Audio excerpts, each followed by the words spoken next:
Hello, hello.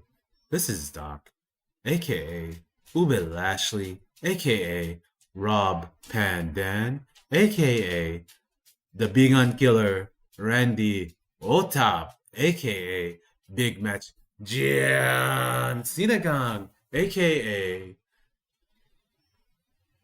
Magandang Umaga, aka your host, and I am so honored, ladies and gentlemen, because I have with me today one of the best wrestling writers you find. Writers in general. You might have read his books, Fire and Blood. You might have read his book, the WWE 2002 Trivia book. You might have read his book, The Wrestling Fact. You might have read his book about the Godzilla Fact. You might have, but you should be reading.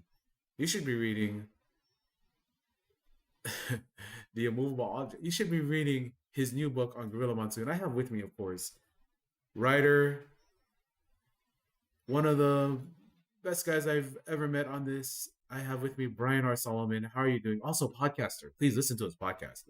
I want to listen to your interview with Gorilla's daughter. It was really, really, it was amazing, man. I gotta say. Thank you very much, and thanks for having me on, Larry. Yeah, Valerie was instrumental in making that Gorilla book as great as it was, and so I wanted to have her on my podcast, Shut Up and Wrestle, and she was a big part of that whole process. She's been with me, helping me out for the past 3 years now. It's amazing. Absolutely.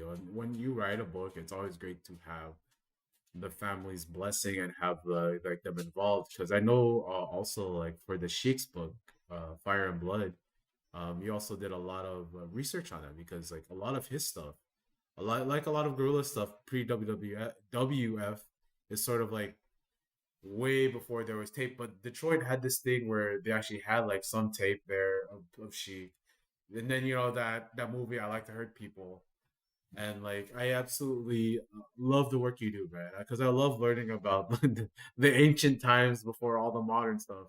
So like guys Thank like you. Sheik, and the original Sheik, Eddie Farhat, and Gorilla Monsoon, the Manchurian, uh that speaks to like the old days, uh, and like Gorilla Monsoon for me was a lot of my childhood, because when you first started getting into wrestling, you rent those tapes.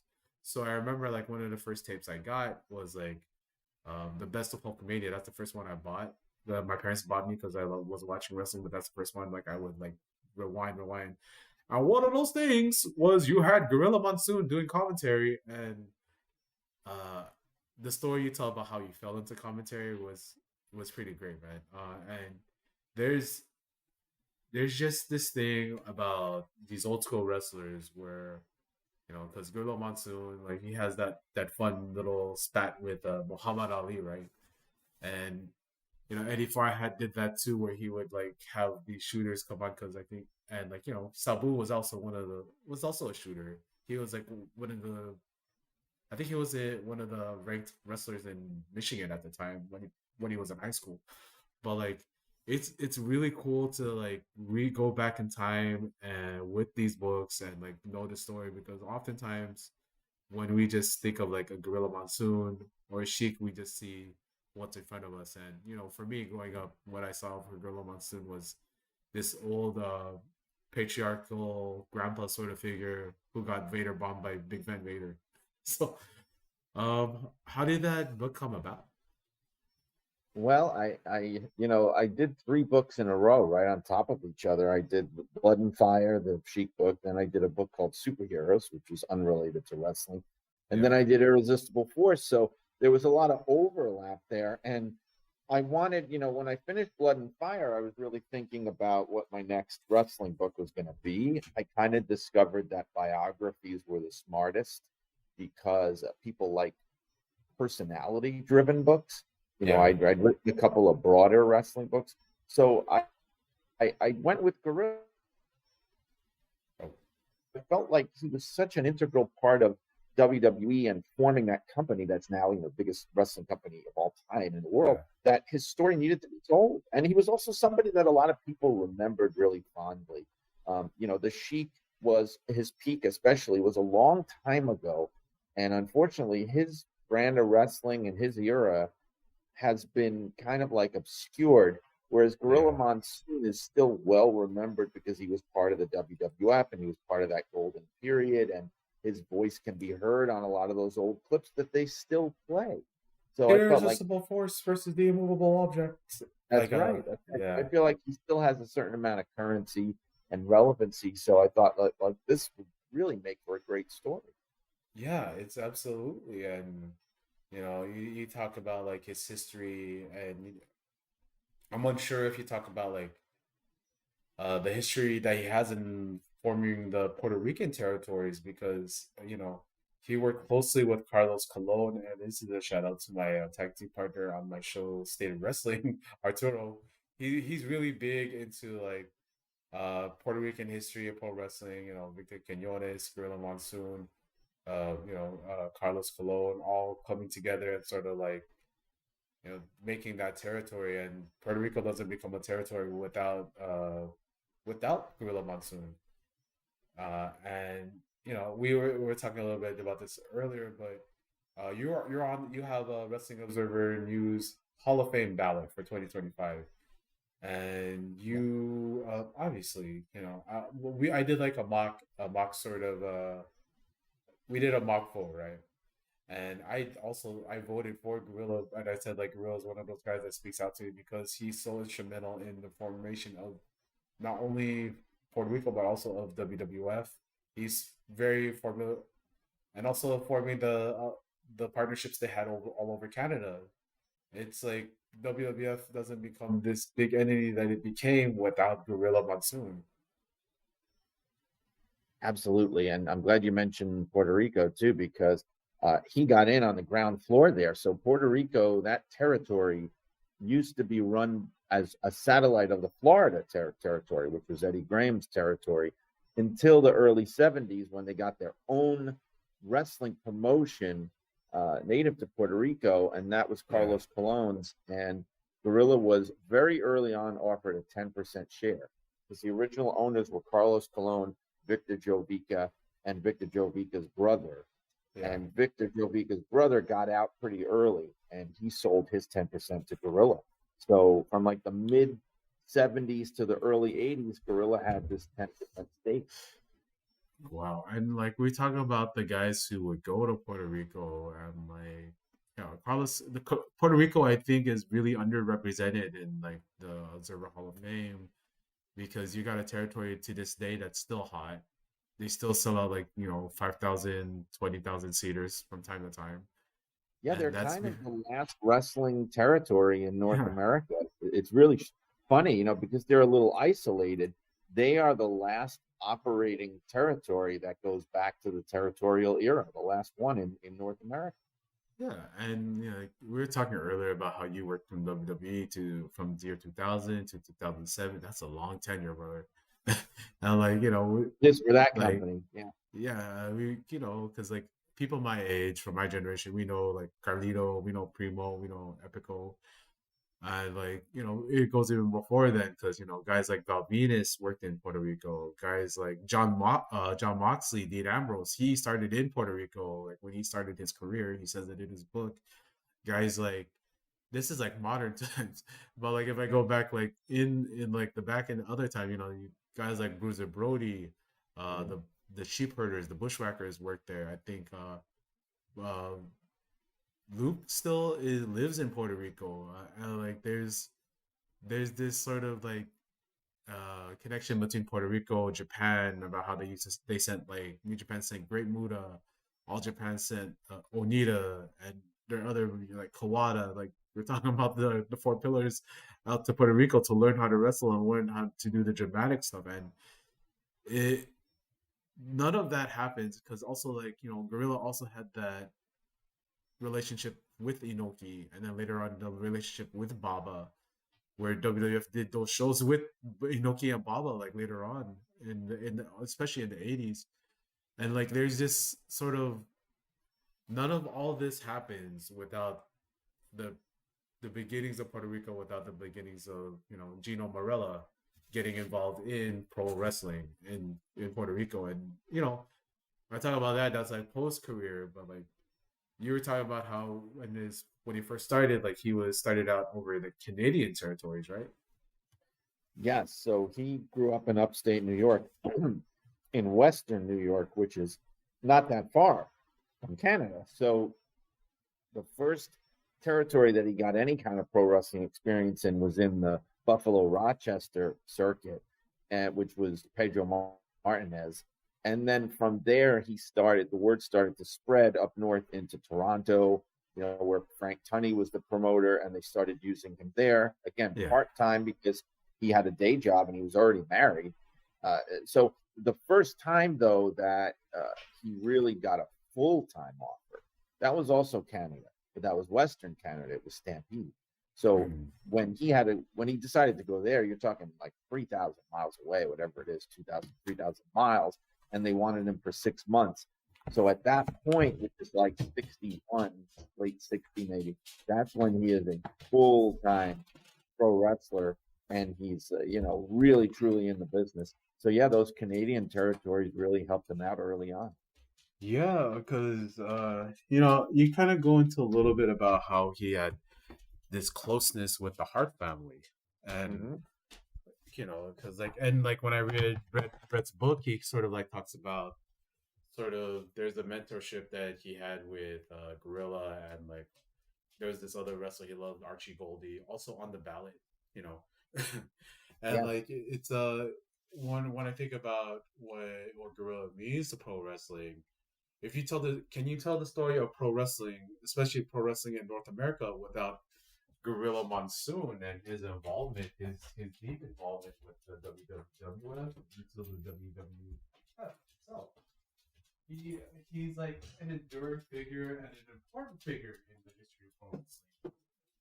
And in my series that I did on the Hall of Fame, I sort of, you know, there's a lot of guys on that historical non wrestler ballot because he's on the ballot for being a non wrestler. Right. And this is exactly what we're talking about of his career post wrestling. But when we talk about him in wrestling, nobody has more main events versus Bruno than Gorilla Monsoon. Right? I believe that's what you said, right? Yeah, yeah. Particularly for the world title, nobody had more world title matches against Bruno Sammartino than Gorilla Monsoon, and nobody had more matches against him. If you include singles and tag team matches, nobody had more matches against Bruno than Gorilla Monsoon. Yeah, Yeah, and like to speak to that because like we always give Bruno credit for how many ever sellouts, but it takes two to tango, and you need a heel to help sell out the building, and being opposite being opposite Bruno, that's a very good position to be in, and Gorilla found himself in that position multiple times, and yeah. That made him when he came in there in '63, and they were looking for a big, convincing, dangerous heel to program against Bruno, who had just won the title. I mean, just won. He won the title in May of '63. They yeah, brought Gorilla in July, and they started building the feud. And then they had their first match in October in New Jersey, and then they brought it to the Garden. And this was huge. You'd have to say it was the hottest, the biggest uh, WWF title feud, probably of the 1960s, and most definitely of the mid 1960s. It would have to yeah, be. Yeah. obviously, because back then in WWF you had. I'm gonna bring him up because you had Thorold Dixon also working in Madison Square Garden, also on the ballot for the Mexico ballot. You had like As well. guys like Bobo Brazil working the territory, and you needed guys like Stan Stasiak, like Gorilla Monsoon, like Ivan Koloff to stand against Bruno Sammartino, and for his first rivalry to just be like, I think like for me, because I did a lot of research to come up with this of him being one of Bruno's first big rivalry is Gorilla Monsoon, Yeah. not Buddy Rogers as people think, because they only have like that 30 whatever second match where he gets the bear hug on him Yeah. and wins the title. They wanted it to be Buddy. So he won it in, I think, 43 seconds. He beat Yeah, Buddy Rogers. and they started kind of turning the wheels on doing a rematch feud. I mean, it was that's what they wanted to do, and there were a few tag team matches to build it. In fact, they had a tag team match at the Garden where Buddy actually pinned Bruno in the tag team match Wow. because they were trying to build it, but it fell apart. So Yeah. really, that you're right. So then Gorilla was brought in as the replacement, and that was the first really major feud for the title for Bruno Sammartino. Yep, Yeah. absolutely. And I think that needs to be taken in consideration for his Hall of Fame like worth, because like when you think of the big stars of the '60s, there's Buddy Rogers, Luthez, you know, the Sheik. There is, and Yeah, of course, Wild Bill Curry, like we, and Bruno Sammartino and Gorilla Monsoon. These are like, I'm also gonna go on like say like these are your Fritz von Erich. These are your guy. These are the guys of the yeah. time, Yep. and it's to sort of like be a little bit dismissive of Gorilla Monsoon, because when I think about Hall of Fame, these Hall of Fame people, their worthiness, like you take into account the whole of what they contributed to wrestling, and like all those sellouts that Bruno did, who was opposite him, Gorilla. So it's like, what is the hold up for not giving a vote? Is it And like I just think like much respect to you for doing this deep dive on a man. Like I remember like one of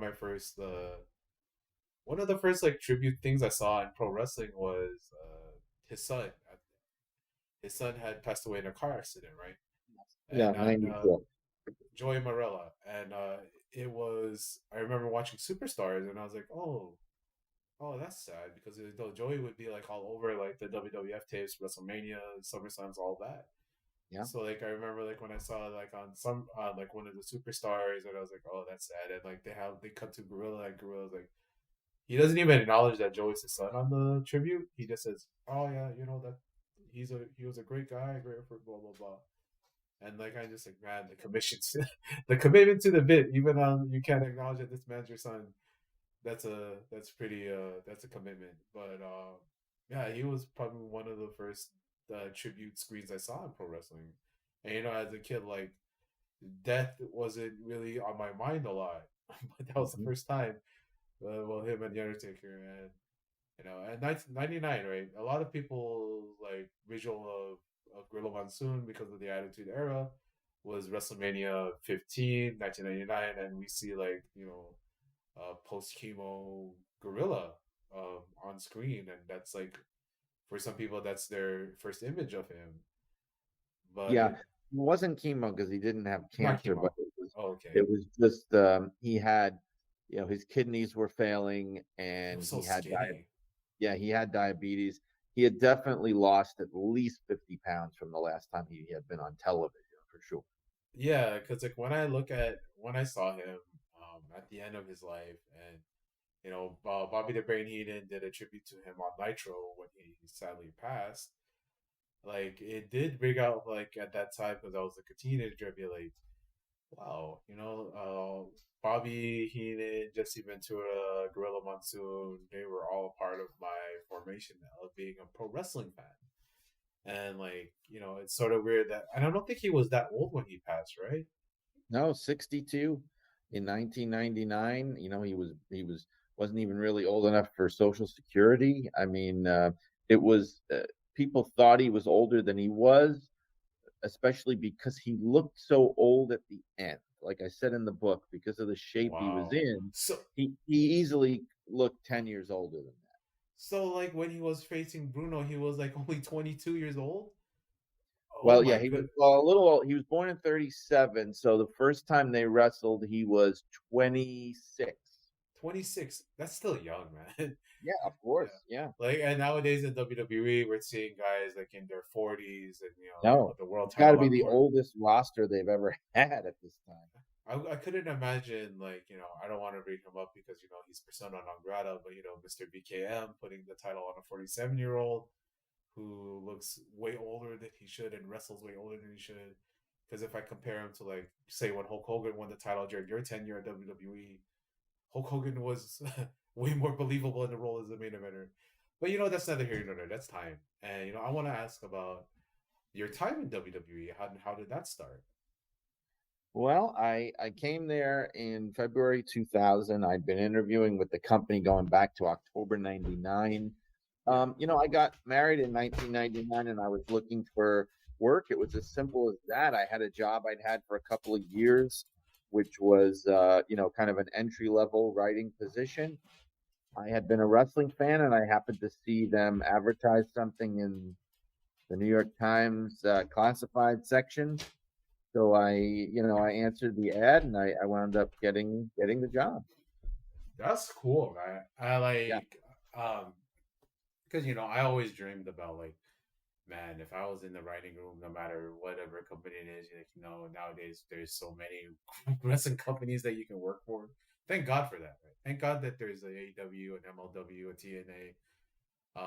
Because like in 2000, 2001, that's when I saw like WCW and ECW both die off. But like Yeah. you getting in there and like you're in the writing room, right, with guys like Court Bauer. Uh, Well, I worked for the magazines. I mean, oh, I you work for the did go, magazines. yeah, I didn't do TV creative, although I did meet with those guys all the time because we had to be on the same page. We had to be reflecting the TV storyline. So yeah, Court was there. Who's the guy now? He's been there forever. Not who the heck? Oh man, he's still there in WWE Creative, and he was there back when I was there, and he Ro- started out as a .com guy. I can't remember his name. Is it, I don't know. Are you talking about Rajan Singh? I don't know if he's there anymore. No, no, no, no. But Michael Hayes was there, Yeah. and I remember Dusty Rhodes was there for a while, Yeah. and Paul Heyman's been involved in creative on and off for a very long time. Yeah. So I would have a lot of dealings with those guys. It was Brian Gewirtz and Dave Lagana. So that was I, my era. yeah. I love the WWF magazine. I love the Raw magazine because back then you used to get like posters of like Sable and Sunny, and as a teenager, Right. Yes. or like even in the year 2000, like you had like Trish Stratus and those, and like that was pretty formative in my teenage life. But yeah, And yep. like thinking about the WWF magazine, like we don't really have that anymore. Magazines like that because I remember before when I was a kid, we go to the grocery store. You'd have the WWF magazine, you'd have the WCW magazine, you've had Pro Wrestling Illustrated with like with the rankings in them, and I always would look through those rankings to see like if my favorite guy was always like in the top 10. But like, because I used to think that was like the whole thing. Like, oh, okay. And I remember they always listed like the Intercontinental Champion and the U.S. Champion as the number two contender. But anyway, when you got into WWF after being a fan for so long, Yep. what was the feeling like? Well, there were times where it felt kind of surreal, and I wasn't sure. It just felt like something that I never imagined would actually happen. It was almost like the screenplay to a movie. Like I was somebody who, when I was growing up, that's what everybody knew me as, the guy who was crazy about wrestling. And everybody would always say, you should go and work there and you should do this and you should do that. And I would say, I can't believe that this actually happened. And here I am working here. It just was really bizarre to me. And I never, even though working there, it changes you, it changes your attitude towards the business. I became less of a fan and more of an industry professional during my Yeah, time there. The fan part of me never went away. And it was always that there were always those moments where it was sort of like pinch me. Is this really happening right now? That stuff really never totally went away. yeah, and to work in the magazine department, it's a bummer to me. Like in like the 2000s when print media started dying off, Yes, me and too. like WWF magazine was one of those things I loved to read when I was waiting in the grocery store and begging my mom to buy it for me. That was one of the things I loved. Like I remember one of the last ones I got was like that WWF Hulk Hogan commemorative magazine that has all those pictures of him and like was commemorating like his return to WWE and winning the WWE title again. Like people, a lot of people from my generation like sort of treasured these magazines You know, because when we look at the older ones, we see like a bloody Bruno Sammartino, a bloody Bruiser Brody, Dusty Rhodes on the front cover. You know, those top wrestlers of the '80s. You got Hulk Hogan and Ric Flair next to each other, and you know, like I and WWF magazine was always a fun read, whether it was Raw or the WWE magazine proper. It's always a fun read. One of like the my one of my favorite photo shoots on that was Brian Kendrick and Paul London doing the Bill and Ted stuff. That was awesome. I loved Oh it. yeah, yeah. I remember that. That was right before I left because the magazine transformed quite a bit in Yeah, 2006. We had a whole new team come in, and they moved it away from kind of like the traditional WWF style wrestling magazine into more of like a lifestyle magazine, like a snarky kind of men's magazine. And so yeah, it changed a lot. They were thinking outside the box and trying to do different things that had never been done before. yeah. And then you were writing books at the time because I know the Godzilla book came out like in the year 2000 ish. I'm guessing It was 2017. 2017. The Godzilla book came out 2017. Yeah. And then like how did you transition from like when you left WWE from the magazine position to where you're at now?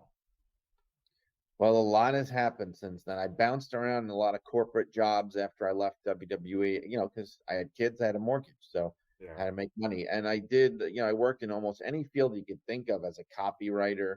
I was in higher education, I was in food service and franchising, health insurance, you name it, I was involved in it. And uh, I was, I started to become more of a marketing person, which isn't really what I Yeah. wanted to do with myself.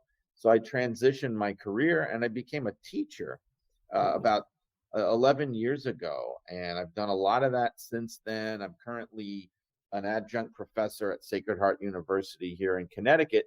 And Awesome. also, I've been nurturing the freelance writing and stuff over the years. I never really totally left wrestling behind fully.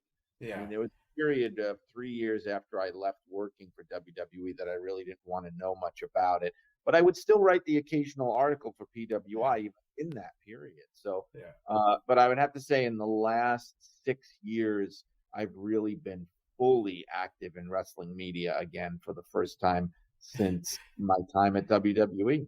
Just when you thought they were out, they pull you back Right. in. They pulled me back in, which was that was the dedication line in my book Pro Wrestling FAQ from 2015. The 2015 Wrestling Fact is I like that book, man. I love the trivia book. I've been reading the fact book. I read I'm like I'm reading parts of the Eddie Farhat book. And with me now, it's hard for me to read because I got the PDF for the electronic version, right? So I'm reading it on the Kindle, and part of me just misses like the paperback, but it's Yeah. great. It's great. It's great just like reading and having that outlet for yourself, the creative outlet, because you also have the creative outlet of the podcast that you do that I mentioned earlier. And Yeah. how did that come about? I started that in 2022. I had built a relationship with Brian Last and Arcadian Vanguard, and I'd been coming on his show from 2021. I'd been a fan of his show going back, 2019, 2020. And, I was toying with the idea of doing my own podcast. I wanted to do a wrestling history podcast mixed Yeah, with some of my own personal experiences of working for WWE. And when I was planning to just do it on my own, I didn't think a lot of people would care. And as soon as I announced it, he approached me directly to because he wanted to put it on his network, and I was very flattered. And yeah, I would have asked him directly, but I really didn't think anybody was going to care. Or I'm not a wrestler or anything. But he gave me this platform, which is incredible. Now I've been doing it. February will be 4 years, which I can't believe. wow. I'm approaching episode 200. I'm going to hit 200 in December, and it's just been a blast. Just a joy to do, and I'm really lucky to have such great guests that want to be on. Yeah, I want to say congrats on that. Longevity is something that we don't see a lot in podcasting. Like Yeah, we usually see, I think the statistic was people usually drop off within the first 3 months. But I can see that. Yeah, people don't realize the commitment that's involved. Yeah, And yeah, that's the thing. And I would maybe advise people in the beginning, try it as an occasional thing, like, see how it goes if you do it every other week, like a bi-weekly thing. See if you can handle that. Because and then maybe try weekly, and because it takes a lot out of you. And like if I had a regular 9 to 5 outside the home job every single day, I don't know if I'd be able to do it. yeah, I'm blessed to have a lot of sort of time at home where I work for myself. And, obviously not all of it because I teach part time out, at Sacred Heart. But yeah. I have a lot of time, like I am here in my dining room, and I can do stuff that way. But you got to make sure you have that time. It's not like you're just sitting down for an hour a week talking. There's a lot more involved in doing it, especially if you don't have someone who's producing it for Yeah, because I don't have a real producer. I mean, my cousin does help me with some of the sound stuff. He produces the music for this, but this is all me, and this is like a labor of love. And being able to talk to someone like you, Ryan, this is like such a big honor for me.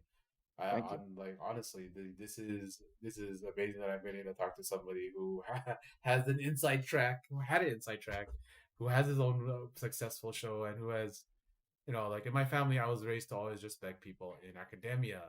So my great uncle, he was a dean of admissions at a particular college out here. I don't want to say because I don't want to be giving specifics about where I am because I'm sort of a private person. And like my grandma, she was a professor of chemistry, and then when she moved over to America, she became a nurse.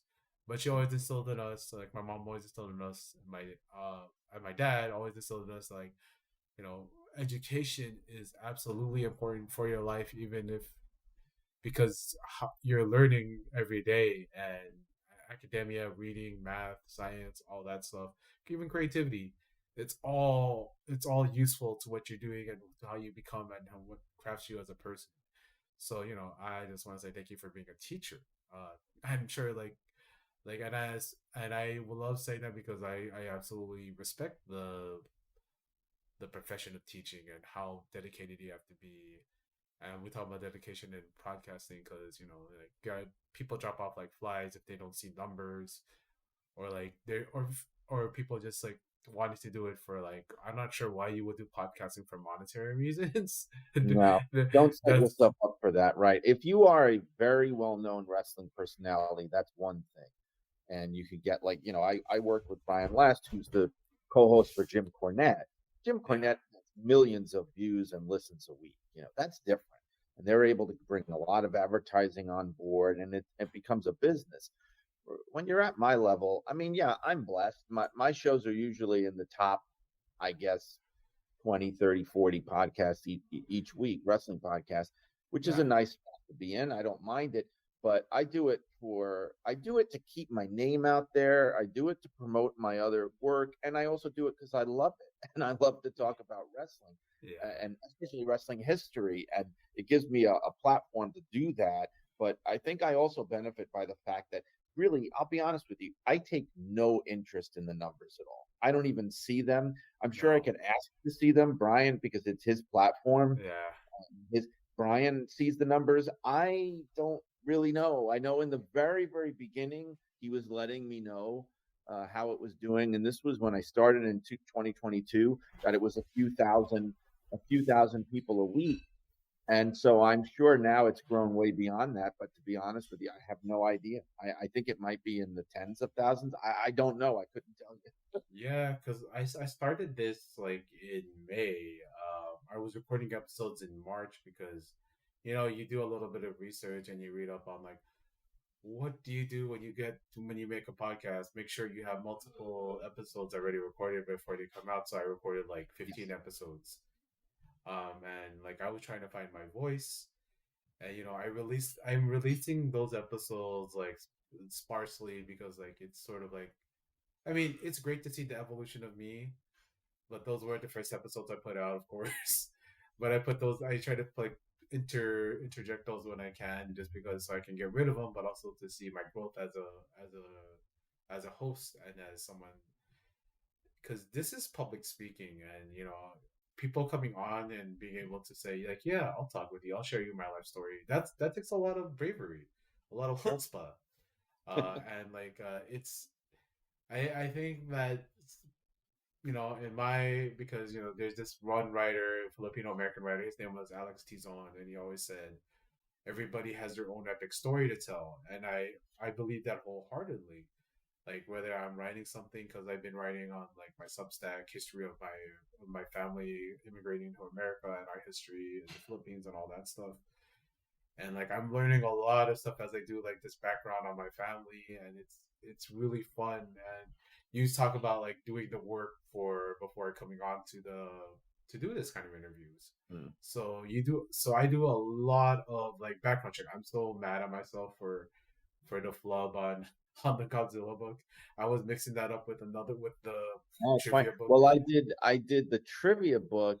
Oh man, I think it was 2002, Yeah, 2002. and I was part of a team, as you know. It was Yeah, me, it was Kevin Kelly, it was Aaron Williams, who was like my partner there. He was one of the writers on the magazine with me, and it was Phil Spear, who was a .com writer. I think it was just the four of us, and Kevin kind of led the charge on that.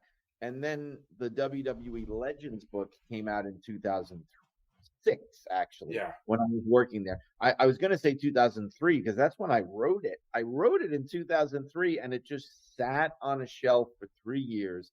I'm desperately waiting for them to publish this book. The thing about it was not a priority for them because Yeah, they had a deal with Simon and Schuster at the time, a big yeah. publishing deal, and this was when the wrestling book thing was exploding. And so the Simon and Schuster deal, it called for a book every month to come out Wow. in WWE. So like they had my book on the back burner because they had so many stars that they wanted to do books. And after a few years, I think what happened, to be honest with you, is I think they were just like, oh my God, we're running out of books here. What should we do? Oh, we got this book that Solomon wrote 3 years ago. Let's just publish that one. And I really think that's what happened. It Yeah, came out February 2006. yeah. I still have podcasts I haven't put out that I recorded like in March. So Yeah. I understand like having. It's always great to have a backlog. It's always great when Oh you yes. Yeah, I have a few episodes in the can at all times. Yeah, for yeah sure. because like it kind of like takes the stress off of you if you don't have like anybody you're recording with during the week. Or Right. like because like I don't do my news show or my Hall of Fame show like too often. Mhm. So being able to rely on like older interviews I've done, it's pretty nice to have a backlog, honestly. And I was bringing it up earlier about you being on a ballot, and we made you made such a great argument for Gorilla Monsoon. Excellent, excellent. The other guy I wanted to ask you about, because you wrote the book on his uncle, the Sheik Eddie Farhat, was the genocidal, homicidal, suicidal, maniac, rest in peace, Sabu. Man, when I was a kid, and the first time I saw Sabu, he put Public Enemy and Alex right through tables. Yeah. He instantly caught my imagination. That man was so innovative, and like he was doing things at the time that nobody else was doing, that everybody stole from him. Yeah. And it's he's and he's super old. He was super old school then, just like his uncle. Uh and it's just, and when I watched that Dark Side of the Ring about Sabu, and he brings up like the reverence he has for his uncle, and how like his uncle was just like such the patriarch of that family. Mhm. It's like, man, like how do you really just kind of brush Sabu away to the side? Because I know a lot of people who got into independent wrestling by buying Sabu tapes where he would wrestle in ECW or wrestle like in Japan, like in Mhm. IWA and FMW. And like another guy on the ballot, Hayabusa, took his whole look from Sabu with the genie pants. So like I got a question for you. Like how did you vote on Sabu? I voted for him, and I think he's the most copied wrestler of the last 30 years, easily. Absolutely. And he never got the credit he deserved.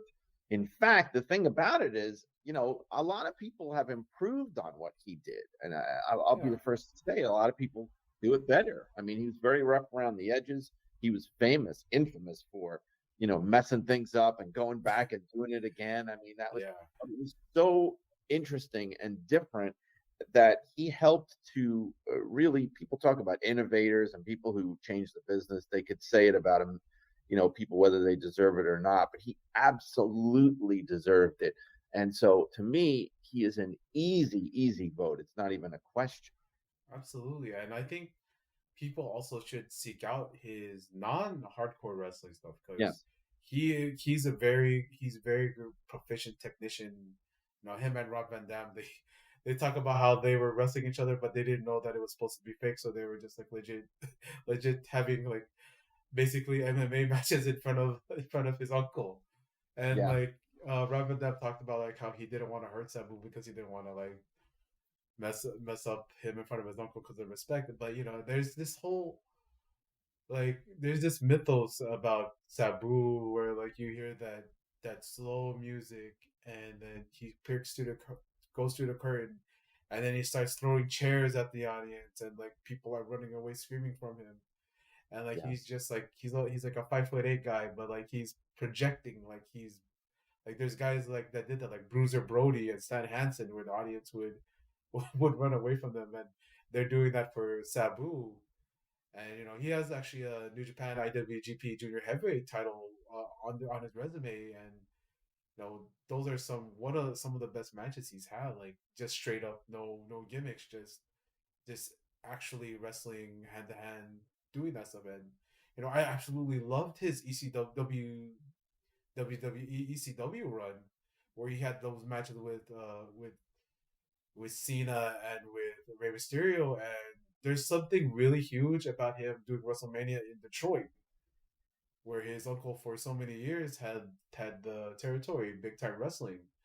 So him being able going to Detroit and being part of the biggest wrestling show that there would ever be there, because I think I Yeah. don't know if they outdid the gate definitely outdid WrestleMania 3, but to be able to go back to Detroit and be a draw and be part of one of the big matches there, like seeing Sabu like on that stage, it felt like right, to finally like see Sabu like on the biggest stage there is in WWE, and then also has like that main event with John Cena, and he, I think that there's something about Sabu where he's worked everywhere you can work in America, and everywhere you can work in Japan and in Mexico, all over the world, and there's not many like him, and he was pretty much the prototype for that indie wrestler who got big on indie wrestling, and you know, and to see him when he was get a little bit of that kudos when he showed up for AEW,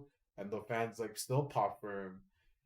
He is an enduring figure, and how you can you not vote for somebody as the originator, as the violence, as the table, as the madness about it. Sabu is somebody that caused hysteria whenever he showed up, and he absolutely deserves a spot in that Wrestling Observer Newsletter Hall of Fame.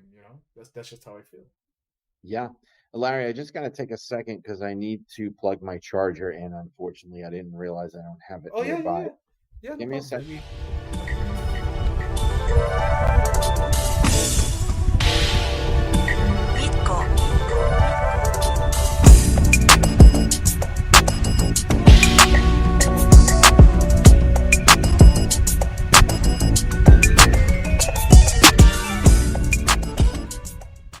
And we're back. And I'm sitting here with Brian R. Solomon.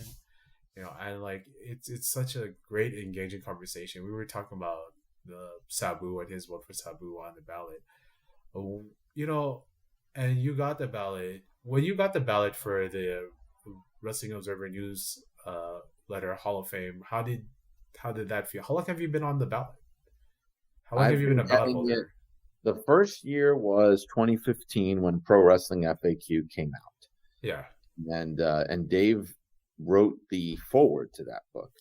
And awesome. so I guess that's when I was judged to be an important enough wrestling writer and historian to get it. And I was really glad, because the thing about Pro Wrestling FAQ, I really loved writing that book, and I still maintain that it's the best single volume book you could get on the whole history of the wrestling business, at least up to 2015. and it didn't quite find the wide audience I was hoping for.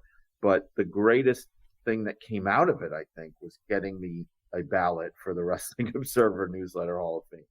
Yeah, because a couple of my friends, because I did a project on it, right, where I covered the current people on the ballot, because this is my first year of podcasting, and we went really deep. I did like about like 9 hours of audio just covering everyone on the ballot, who would vote for, what they mean in a business, and the thing is, like, everybody that's on the ballot deserves to be on the ballot.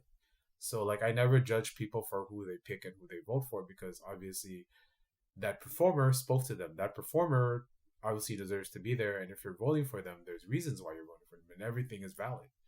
Yeah.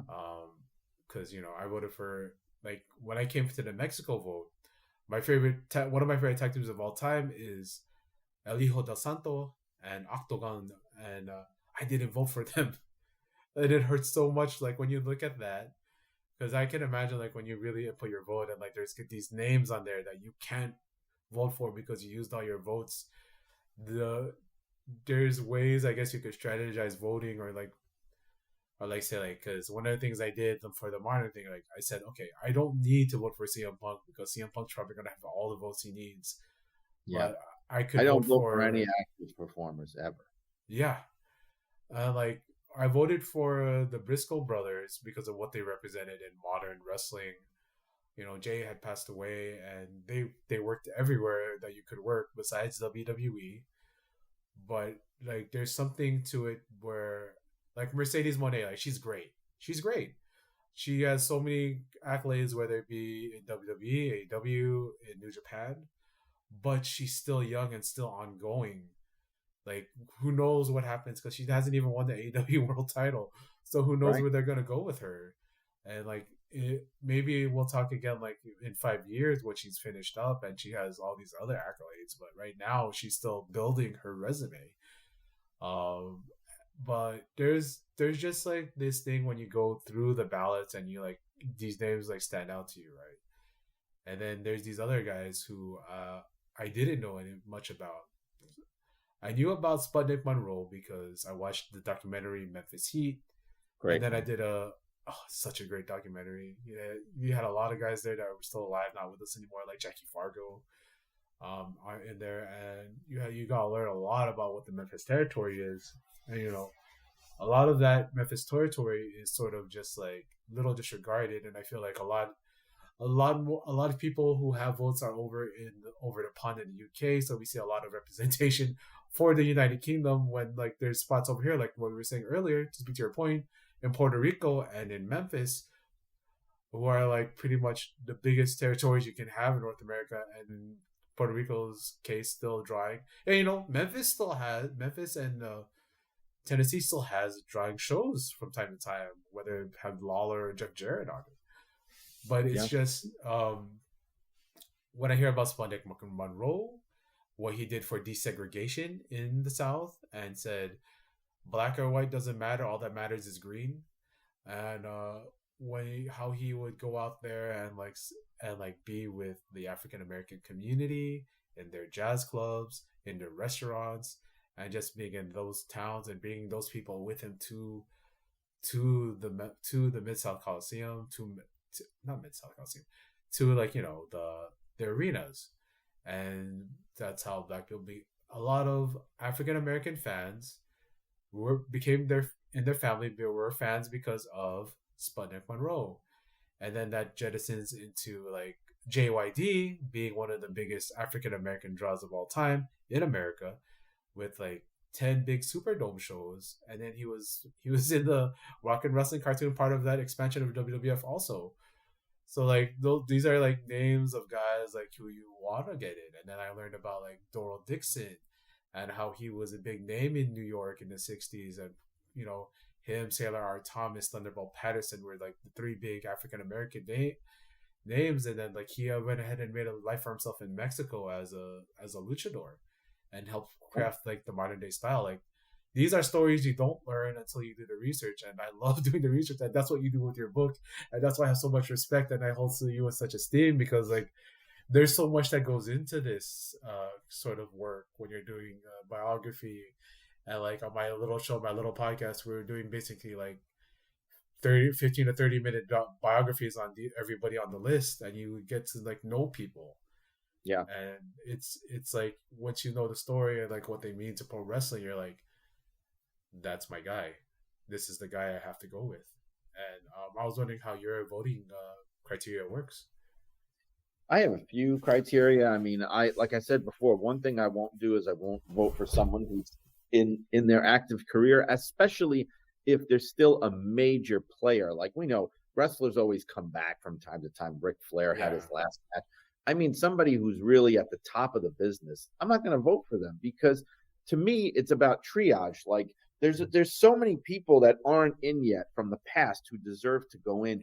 They got to go in first before I start thinking about CM Punk and people like that. It's like, you know, I will vote for those people when the time comes. I didn't vote for Kenny Omega or the Young Bucks or Roman Reigns. They all went in.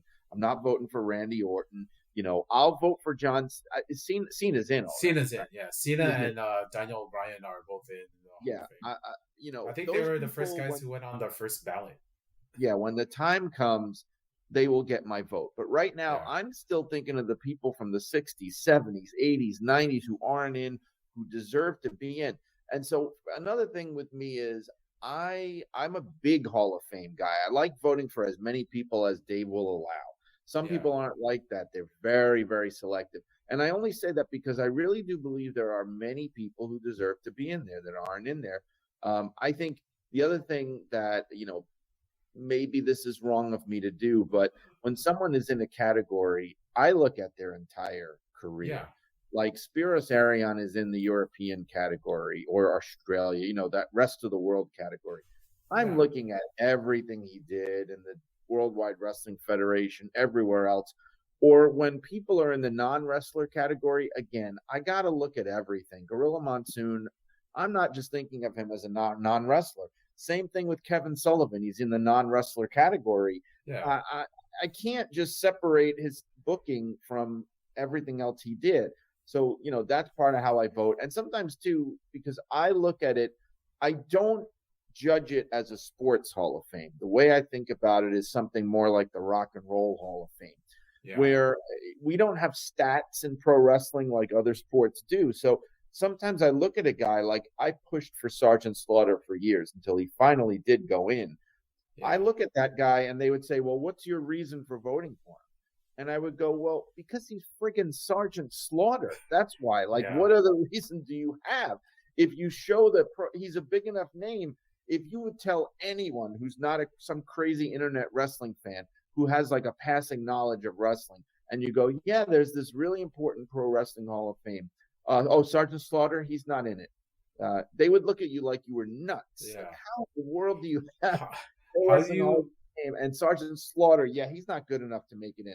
So, I mean, like, there are some people like that. It's the same with Monsoon, and that's why I always vote for him. It's like, who in their right mind is going to go, oh, Gorilla Monsoon? Nah, he's not good enough. Jesse the Body Ventura? Nah, why would we have him? You know what I mean? Like, there's people like that where I go, how in the world are they not in this thing, you know? Yeah. One of the guys that, like, I did a real big focus on was Gran Hamada, because he's a Japanese in the Mexican category. And you can't just judge him based on his Japanese career or on his Mexican career. You have to judge him on both. But I understand why that's done, though. And, you know, like Kenny Omega went in on the Japanese section. But the thing is, I understand why he does that, because you cannot put people on in multiple categories. Because if you do, they're going to cannibalize their own votes, and they're never going to get in. Like, you're going to have, if Gorilla Monsoon was in the historical wrestler category and the non-wrestler, then half the people would vote for him in one, half the people would vote for him in the other, and he never did it. Yeah, that makes sense. And that's why you have to take in the whole career. Like, what I've done on, like, Doral Dixon, he had that big American run also, but he's in the Mexican category because he stands out in there. Like, same with Gran Hamada. You put him in the Japanese section, and then you're like, okay, but what does he mean to Lucha Libre? What does he mean to... So Gran Hamada was like one of the biggest main eventers for Mexico in the 80s. and he's the one that made the bridge from Japan to Mexico to bring in guys like Jushin Liger, the Great Hmm. Sasuke, Super Delphin, what the bookers of New Japan, Jado Ghetto. They went to Mexico because New Japan had rejected all of them. Hayabusa, another guy on the ballot, got rejected by New Japan but had to learn wrestling in Mexico. And Right. that doesn't happen without Gran Hamada. And so, like, him being the pipeline from Japanese wrestlers to go to Mexico, that's important. And him also having that career in Mexico. And, like, his daughter is to this day, Ayako Hamada, like, she also runs a wrestling school there under the teachings of her dad, who sadly passed away this year. And, we also talk about the death bump that happens when a wrestler passes away. Right. And that sort of goes to, because, like, you kind of, like, forget about their legacy the more you get farther away from it. And I honestly think, like, guys like Adoro Dixon, guys like Grand Hamada, guys like Gorilla Monsoon and Sputnik Monroe and JYD. These are all like some of the Japanese wrestlers like that I voted for.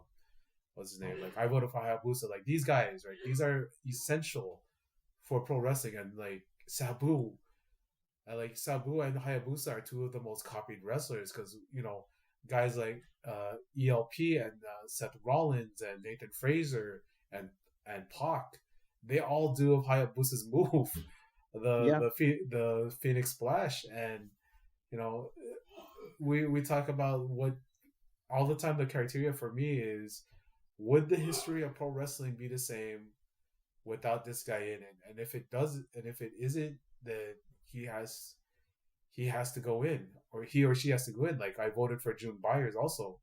Me too. June Byers, Mildred Burke, Great Moolah, they are the reason women's pro wrestling exists on a worldwide basis. They Especially are in the United States, for in sure. the Yeah, United and even States. worldwide, like you said, because Mildred Burke went over to Japan and basically was directly responsible Yeah, for leading to what became All Japan Women. yeah, yeah. Mildred Burke created the style that would Mhm. be the basis for Japanese women's pro wrestling. And when I watch June Byers, I see a lot of, like, Stan Hansen and Brody, Bruiser Brody in her work, because she is one of, like, the roughest, toughest wrestlers there are. And like, that movie, whatever quality it was, they made that movie and used her as, like, the central figure in it, because her story is extremely interesting. I'm not going to talk about the quality of the movie. That was Yeah, a not a great movie. I didn't not a find it. great movie. No, Iron Claw, I loved. I thought that was very well done. Yeah, Neither one of those are 100% accurate, but to me, the yeah, Mildred Burke one, it was really, there was some egregious yeah, inaccuracies in there. yeah. And, like, the Von Erichs also, they're on the ballot, right? And Yes, I it's voted Kevin and Kerry and David as a unit are as a on trio, there. yeah. Yeah, And then, like, that. So I also, like, take into account, like, them as singles, and then them as a trio, and then, like, Kevin and Kerry as a tag team also, and David and Kevin as a tag team. And the work they did, because, like, David was about to go and win the NWA title before he passed away in All Japan. probably, yeah, and likely. and then we're still talking about that story. It's like, they're sort of like the Kennedys of pro wrestling, where we talk about the whole family and the tragedy, and, like, them, that story of pro wrestling, of them getting into it, and Fitz making WCCW one of the biggest promotions in the world. And, like, it's such a it's a tragic story, but also, like, in in the time that they were building that promotion, they were absolute superstars. And we see sometimes when Kerry and Kevin and David would go work in the Madison Square Garden, they would get those pops that they would get in Dallas, because people would know them. They're known entities. And Yeah, there's just so many people on this list that have, like, a great argument for why they should be included. It's it's very hard to vote in it, and especially when you do the research. Well, I know, like, they talk about influence, draw, and all that, and in the ring, it just, a lot goes into it. But, like, part of me, the biggest part of me is, does this person did this person have a positive effect and change the history of pro wrestling? And that's my basis for it. So guys like Sabu, guys like Gorilla Monsoon, sure. guys like Gran Hamada, they they absolutely had an effect on the history of pro wrestling. Yeah, without a doubt, without a doubt. Yeah, and I just want to thank you, Mr. Solomon, Brian Solomon, for coming on here and just speaking with me because I'm nothing from no one, but I absolutely have so much respect for you, the career Thank you you. have, the writing you've done, and the books you've written, and it's just an honor to have you on here, sir. Thank you. It was an honor to be here. I'm glad to be able to talk to you, and a fellow wrestling fan Yeah, and wrestling history fan. yeah, I absolutely love the wrestling history. Guy like because I don't want to sound a little bit macabre, but like a lot of wrestling historians have passed on. A lot of them are like in their older age. Like Dave is like 65. Fumi is pretty old. Mm. I don't want to say that, but like a lot of times when we're thinking about wrestling historians and like where the future of keeping these records of things, because like Jim Cornette is also, if you look at his because I love watching him and Bobby Heenan walk around his attic and he shows like the old like lucha libre posters, the old like American posters, the whole, he has like those the ring cards for the all Japan Hmm. and like everywhere, like every, even London, he has like, people talk about Jim Cornette and how like he's just so focused on like the South Southern wrestling, and no, that No, man loves all wrestling. yes. It's I mean, he has his preferences, of course. Like I know he'll make fun of how he finds the old, MSG shows so boring. yeah, And I love watching those like 70s, early 80s MSG shows. That's one of my favorite things to watch. Like any other fan, he's got his preferences. But yeah, yes, you're right. He has an interest in the entire history of the industry across all areas and time periods. yeah, and like as someone who also has that interest in pro wrestling and keeping that history alive and like telling that story, like it's guys like you who make that book, the Pro Wrestling Fact book, FAQ book, got Mm-hmm. the Eddie Farhat book, the Gorilla Monsoon book, even the trivia book that's keeping alive a lot of history alive. The WWE Legends book that you wrote. Yeah. That tells like a history, like even if it's a snippet of history, and a story of people who have contributed to pro wrestling in some way or another. And you, sir, have contributed to pro wrestling in a lot of ways. I love the books. The podcast is amazing, and I'm just so thankful you came on here, sir. Been a pleasure. And on my show, I also ask like two questions at the end.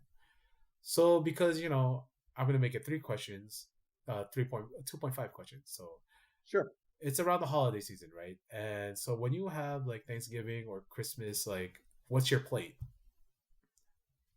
Well, boy. Well, I mean, I come from an Italian American family, so we always had a combination of traditional American style dishes and Italian stuff. So, like on Thanksgiving, we would have a cold Italian antipasto to start, which is like meats and cheeses and that kind of thing.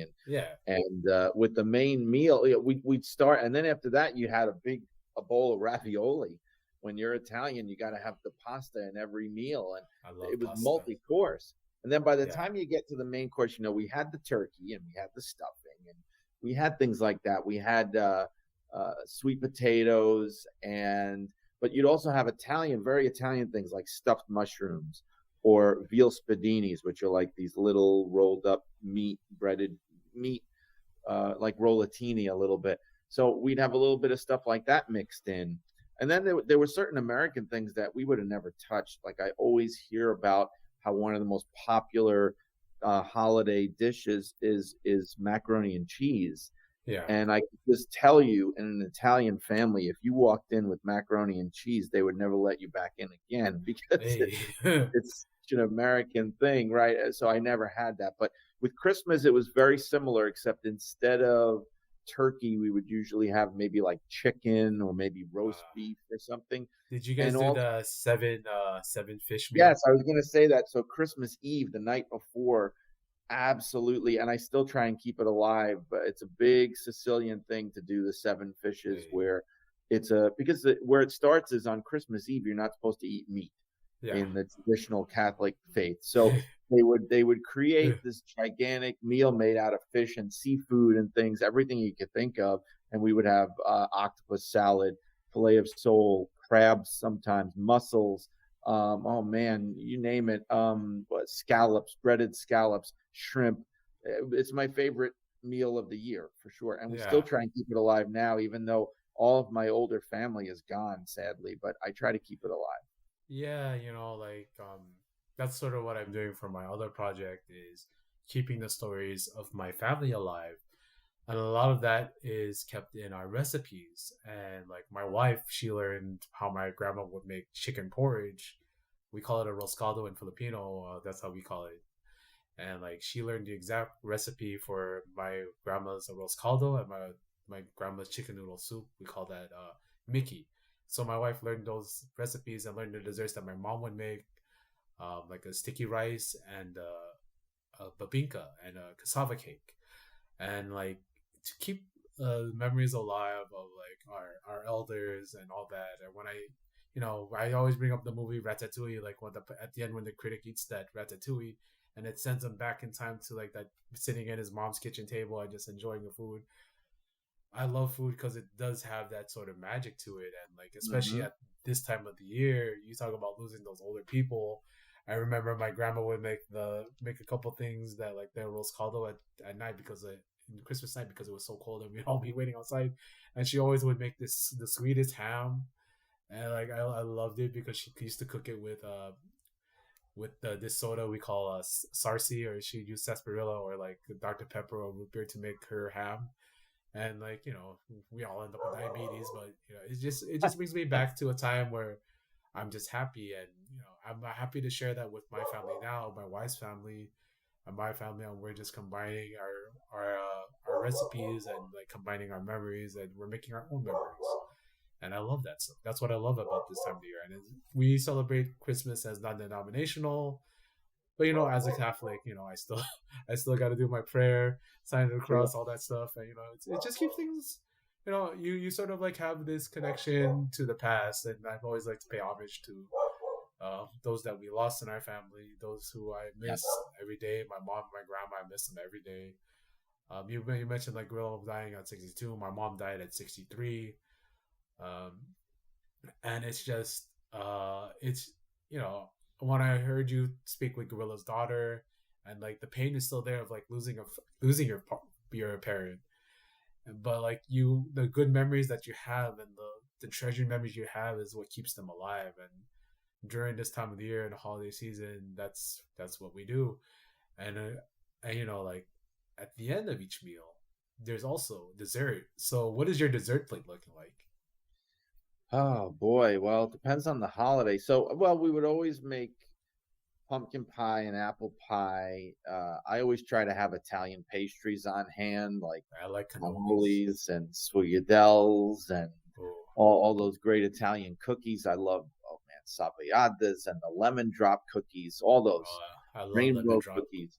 Yeah. Oh, And so we'd have that, and you'd have, for you might have like on Easter we do something called, I like to make key lime pie for Eater, oh, and I there's love also key lime something pie. called pizza grana, which is a grain pie, which is very popular with Italians. But there's a lot, way more than anybody could eat, that's for sure. Yeah, yeah, yeah. And again, I want to thank you for coming on here. Do you want to tell people where they can find you? Sure. Well, I've talked about my podcast. It's Shut Up and Wrestle with Brian R. Solomon. And there's also a Patreon for it, patreon.com/shut up and wrestle, where I've got watch along commentaries, original articles, magazine scans, all kinds of things. There's premium and free membership. So I encourage Yeah. people to check that out. And if you're looking for me on social media, I'm Brian R. Solomon on Twitter or Instagram. And, I mean, I write for PWI. You can find me there. I write for Inside the Ropes magazine. And all my books are available wherever books are sold. Oh, man, this is such a big honor for me. And recently you put up one of the scanned articles you had about Owen Hart that you had written on your Yes. X account. Owen Hart is one of my favorite wrestlers of all time. One of the best stories of all time is him doing those ribs. And yeah, the last question I ask all the time is just one that shows me who your character, how your character is. So, say a rainbow appeared out the sky with a message from Brian R. Solomon. What's that rainbow gonna say? Oh boy, I guess it's gonna say a decent guy who tried to leave the world better than the way he found it. Oh, that's beautiful. That's beautiful. At the end of my shows, I do something I call affirmations. This is non-denominational, but like it's always great to have a daily affirmation to just like put yourself in the positive mood and get yourself like in a bit of a that positive mind space. So if you don't mind, I would like to you to join me in this like joining me today was Mr. Brian R. Solomon, noted teacher, noted writer, and I wish him noted podcaster, and I wish him all the best of luck in what he does. I wish him all the success that he wants to get. I wish him that he has happy holidays, that he continues to love his family and be loved by his family, and that he just keeps living the way he's living because obviously it's going the right way. And again, I want to thank you for joining me here, Brian, and it's been an honor and a pleasure for me. So, from me to you, thank you so much. This means a lot to me, and to share like this love of pro wrestling that I know you have, and I have. It's great. What other fan bases do we get that we get to argue with people all the time, but we both love the same thing? This is obviously one of my favorite interviews I've done, Thank you. and you are one of my favorite writers. So I want to say thank you so much for coming on. Well, it's my pleasure. Like you said, I love to talk wrestling, so any chance I get to do it is a good experience. It was my pleasure. Thank you, Larry. Thank you.